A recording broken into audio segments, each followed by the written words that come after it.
So 12 years old pa lang nagsimula na yung sakit niya. So mula noon hindi nyo nadala sa pagamutan siya. Tapos may mga peklat pa siya sa braso, Lola. Kinakagat niya sarili niya.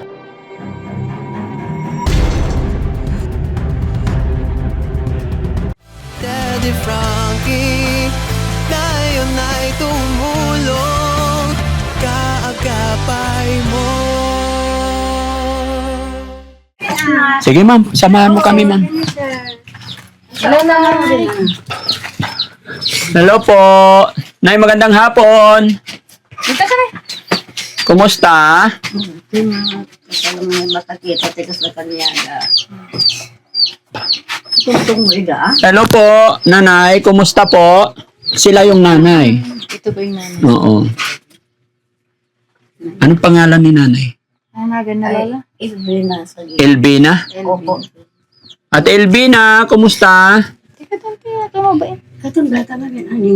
Katong malata. Ay, Okay ka lang? Kaibigan po ako.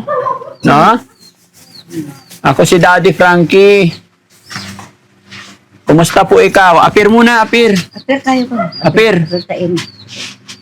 Nay, pwede pumasok? Ayan. Yaka lang na, upo ka po. Pwede tumabi? Gabay kayo ka, no? Gabay kayo ka, no? Daddy Frankie. Gabay kayo ka.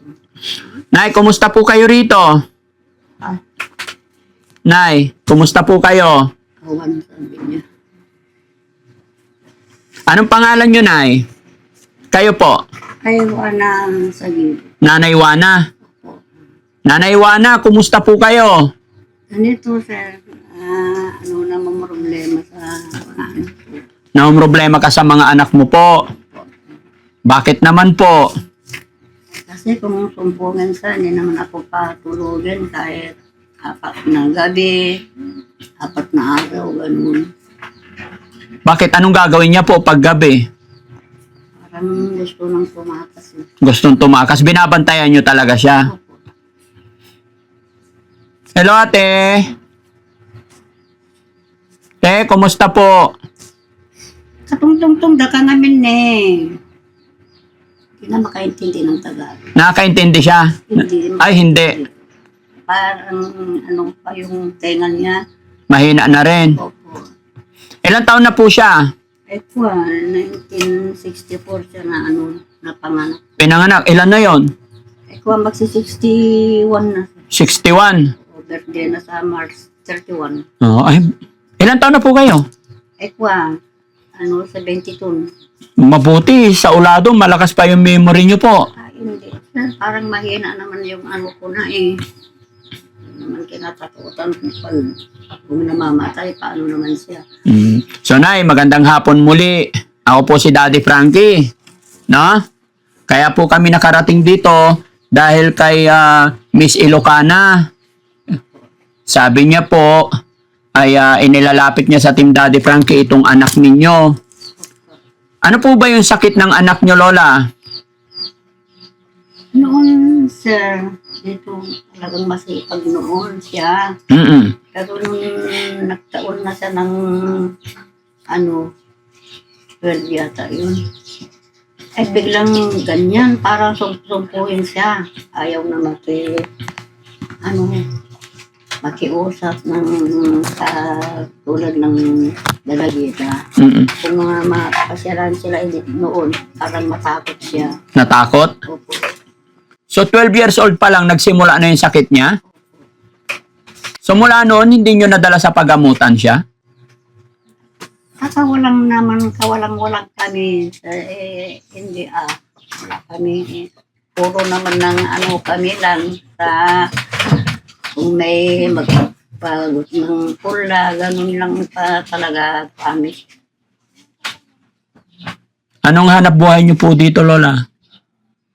Kay mangmanggidan ako na. Makilibre ako. Ay, yung parang nag-aangkat po siya, sir, ng paninda. Nag-aangkat. Kanin din po. Kakanin? Oh. Hanggang ngayon, nagtitinda pa po kayo? Kung may puunan ako. Kung gusto ganun. Nila akong kautangan ng tenda. Oo, magluto ako ng Noon bibingka, tapos yung sinuman. Sinuman. Po. So, ibig sabihin ngayon, walang puhunan. Wala, sir. Pero pag may puhunan, kaya nyo pa magtinda. Medyo kaya, sir. Pero medyo mahina na ako. Ilan po ba anak nyo, Lola? Ay pa, sir. Siyam sila, pero namatay na yung 4. 5 na lang sila. 5 na lang. Nasa Ballesteros yung nag-iisang lalaki. Kasi puro lalaking namatay. Puro lalaki. Opo. Yung anak ng bagong natay ito, yung anak na ay 5 ata. Pero nag-asawa na yung isa. So, ilan kayo nakatira po dito? Yung apo ko ng 2 sila tayo, yung nanay nila nag-asawa na. May apo pa rin talaga, ano? Trabaho talaga ng lola, mag-alaga ng apo. Opo. So, yan, ngayon hindi na kayo nakakapagtrabaho. Paano yung pagkain nyo araw-araw? Sino nagsusupply sa inyo? Kung sir, kung nag-pension ako, tangan ko lang. May pension po kayo? Opo, sa senior. Senior. Every 3 months ba yan o monthly? Opo, every 3 months. Every 3 months. 3,000 yung. Every 3 months. Opo. Matagal, no? Opo, sir. Kung minsan, magpunta ako sa mga kapatid ko. Oo. Kung anong lang ang ginagawa ko sa bahay nila, ayun, bigyan niya. Magtatrabaho ka sa bahay ng mga kapatid mo. Bigas, ng pagkain. Tapos bigyan ka bigas. Opo. Kung talagang walang-wala kami. Dalawa. So, ibig sabihin na itong anak nyo po, mula 12 years old hanggang ngayon, alaga nyo. Opo, sir. Tagal na pala, no? Kung maisip ko ngayon, paano na ngayon? Talaga maramdaman ko ng ang hina ng katawan ko. Paano kung namamatay ako? Ayaw naman yung matabot naman yung mga kapatid na dadalawa yung kapatid na dito na babae. Kaya hindi naman ako matulungan kasi nagpapaaral sila. May high school isa, may college yung isa. Opo. Kahit yung isa nandiyan. Kaya problema nyo po is yung anak nyo. Opo, sir. Oo, no? Kaya kailangan, Lola, magpalakas ka po ng katawan. Ano naman magpalakas ako. Pero hindi naman ako makatrabaho lalo na. Kain ka lagi ng gulay, karne para lumakas. Kasi paano na po yung anak mo pag ikaw nagkasakit? Yan naman ang iniisip ko. Kung minsan, sir, pag gabing iniisip ko para hindi ko makatulong. Iniisip ko yan siya kung namamatay ako. Sino mag-aalaga sa kanya? Wala, sir. Matakot naman yung mga kapatid niya sa kanya. Bakit? Nananakit po siya? Opo, sir, akong pumpungan. Sir, lahi na kagali. Opo. Ganun ko paghihigaton ko. Malakas po ba siya? Kung sumpungan, sir, malakas. Oo. Opo. Sinasaktan niya kayo? Opo, sir. Di, siyempre, mas malakas pa siya kasi bata pa siya. Opo. Parang ganun na lang ako Ala, kung ko lang matumba ako, sir. binabalibag ka niya? Paano pag nauntog ka, Lola? Delikado. Yan naman ang kinakatawa ko, sir. Kinakatakot. Oo, kasi hindi niya alam yung ginagawa niya, no? Opo, sir. Ate, ano pangalan mo? Ano sanunagan mo? Kaibigan ako. Hindi talaga nakausap. Hindi. Ganyan talaga. Mga pamangkin na hindi naman Ayaw talaga. kakausap siya. Sabi niya, kaya matakot naman yung mga pamangkin na siya. Pero sa pagkain, paano niyo po siya inalagaan, paliguan?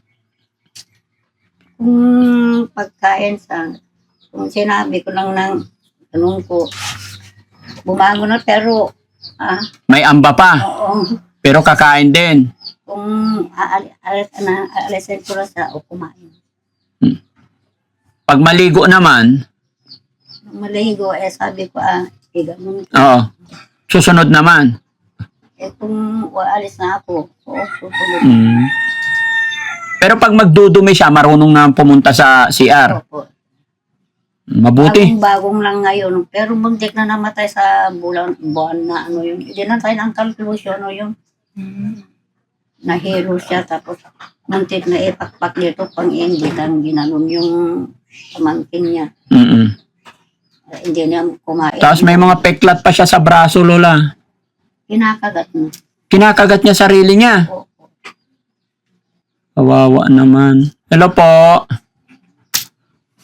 Anong gusto mong ulam, ate?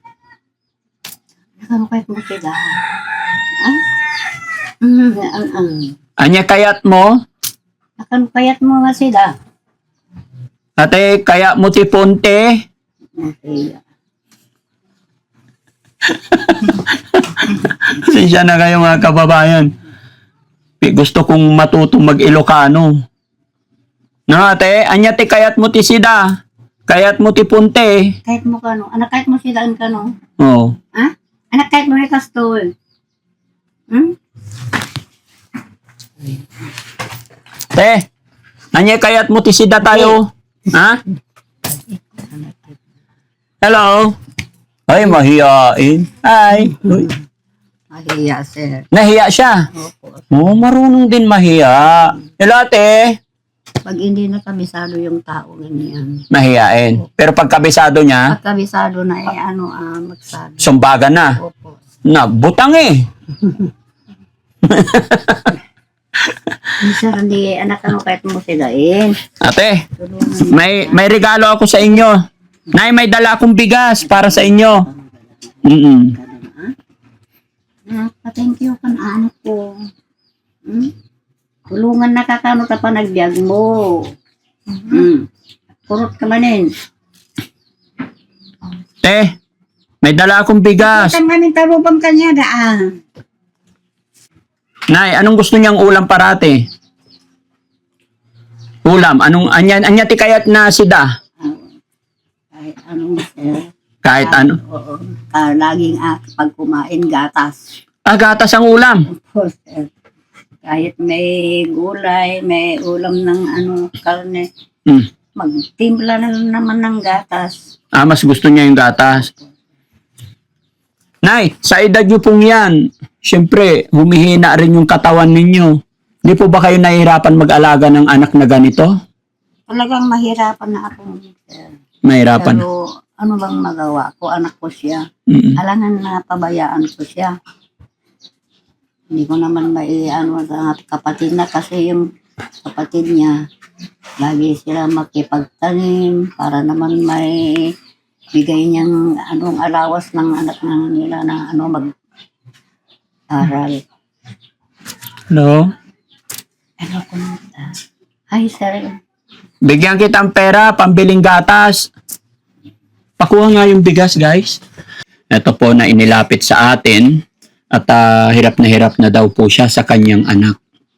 At namang problema si nanay, ayon sa kanya, paano na daw pag siya ay nawala? Paano at sino ang mag-aalaga sa kanyang anak?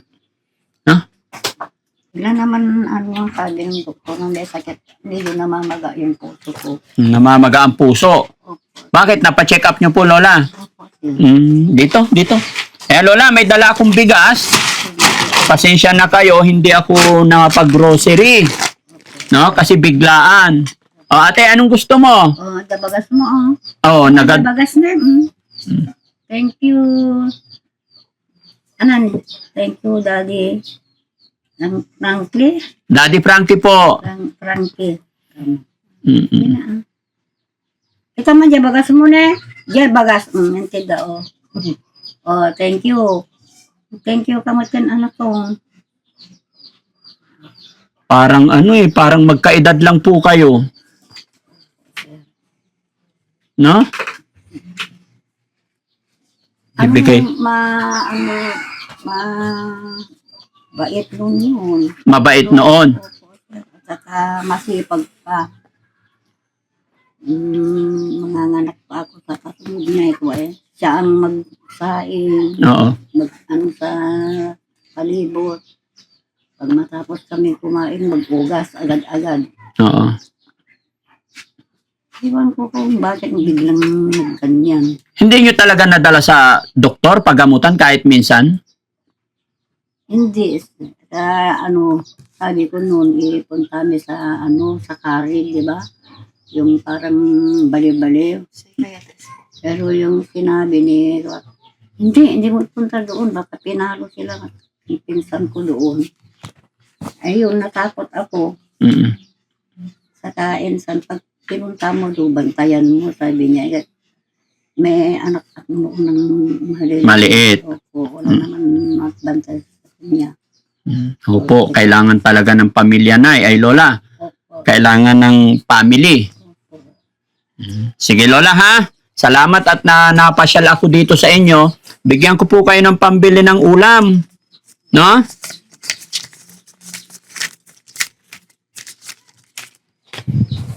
Lola, may dala akong 5,000 dito. Pambili nyo po ng ulam. Gatas. Sige po. Thank you, sir. Aywan ko kung gaano po ako magpasalamat sa ibibigay mo namin, sir. Nang tulong mo kaya ang anak ko.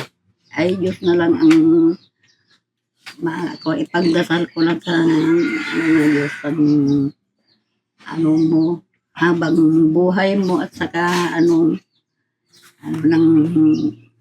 katawan mo, sir. Opo, Lola. Sige po, Lola. Pwede ko pagpasalamat, sir. Tanggapin nyo po. Para sa inyo po yan. Ni kita ba na kwartam? Ne? Bakit? Thank you po naman.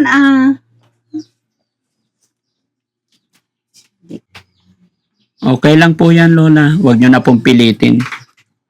Naintindihan na po natin yan. Mahalaga po, mabilihan nyo siya ng gatas niya kung yun ang gusto niya. Pati kayo na rin po. Inom kayo ng gatas para lumakas pa. Di na siguro ako lumakas. Bakit? Kain tayo, lalakas. Oo, kumain ako. Pero kung sumpungan ako ng problema ko, yun, hindi na ako makatulog. Mm-mm. Kahit magdamag, kung iniisip ko ng ganyan, Mm. ginagawa na. Huwag mo isipin yung problema, Lola. Lilipas din yan. Hayaan mo yung problema na mamroblema. No? Hindi naman maiwasan. Hindi maiwasan. Sige po. Wala na akong kasama. Oh. Mag-alaga sa kanya. Di siyempre, iniisip ko lang. Thank you ka nga, Ruben. Ate! Okay ka lang? Alis na po kami. Pumanaw na ka nun. So yun mga kababayan, mga kabarangay, no? Ito po yung sitwasyon ni nanay at saka ang kanyang anak na nagpapahirap ng sobra kay nanay. Ayon po sa kanya, mula pa nung 12 years old, nagsimula yung sakit ni ate. No? At wala na ring asawa si Lola kaya napakahirap. At yung mga kapatid din daw ay may kanya-kanyang pamilya na. Kaya yun, sana makabalik pa ang Team Daddy Frankie at matulungan pa natin sila. So sa ngayon mga kababayan, ito ang naibigay na kayanan ng Team Daddy Frankie. Nagbigay tayo ng isang sakong bigas at saka kaunting tulong financial na sana makatulong kahit papano sa kanilang mag-ina. At muli po ako'y magpapasalamat kay Miss Ilocana na siyang nagdala sa atin dito para makita ang kalagayan ng kanilang mga kabarangay, mga kababayan dito. Kaya maraming salamat pong muli sa atin lahat mga kababayan. Nakatulong na naman po tayo na dahil po sa inyong walang sawang pagsuporta. Ma'am, dito ka ma'am? Po ka? Yan. Salamat naman, sir. Dito ka ma'am? Lahat. Opo ka po. Ayan. So, anong masasabi naman ni ma'am? Sige po. Ayan, maraming salamat po ulit sir sa walang sawang pagtulong sa mga kababayan po natin na kagaya po nila Lola na deserving po talaga na na matulungan. At yun lang sir, sana marami po tayong matulungan na mga kababayan natin. At si Lord na lang po bahala sa atin na mag-bless pa. Ayan, God bless po. Basta laban lang tayo, no? Laban lang po. At masaya ako mga kababayan kasi kumbaga may kasama po kami sa mga araw na ito, nakaraang araw pa. Kumbaga kaisa po natin si Miss Ilocana na nagga-guide sa amin, nagga-guide sa Team Daddy Frankie para mapuntahan yung mga kababayan natin dito. Kaya maraming salamat po sa lahat po ng sumusuporta kay Miss Ilocana. Shoutout po sa inyong lahat. Mabuhay po tayong lahat. Ganon din po sa aking mga followers, subscribers. Maraming salamat po. Nawa ay lagi po kayo nandyan at pakishare po ang video ito nang sa ganon ay mas makatulong pa tayo. Lola, sana po napasaya ka namin sa hapon na ito. Opo, sir. Diyos ko, kasam ka di apo, dagiti itong pulong kara kami, sika ka di apo, ti mga dayo karakwada, ti sakit kinsam sa mo yung da. Itong ka di apo, ida, ti tinatindog, kin makaba nga panagdagda, tap na matulungan dan to, manan ti sikas na kara kami, nga kailangan ti turong Diyos ko, tarabayam ka di ida apo, ti lugar nga papapananda. Kiti kambat ida iti atindog nga panagdagda, tap na makatulong da ka, dali ti kasapulan ti tulong apo. Thank you, sir. Walang anuman po. Thank you kay God. No? Wala po anuman. Sir. Sana makabalik pa ako, Lola, para mapagdalaman lang ako ng grocery. Ano po? Opo, sir. Sana. Opo, salamat po. Sige, Lola. Alis na po kami. Opo, sir. Thank you. Thank you marami, sir. So, yun mga kababayan, mga kabarangay. Maraming salamat. Team Daddy Frankie, pansamantala magpapaalam po. Mabuhay po tayong lahat and God bless po.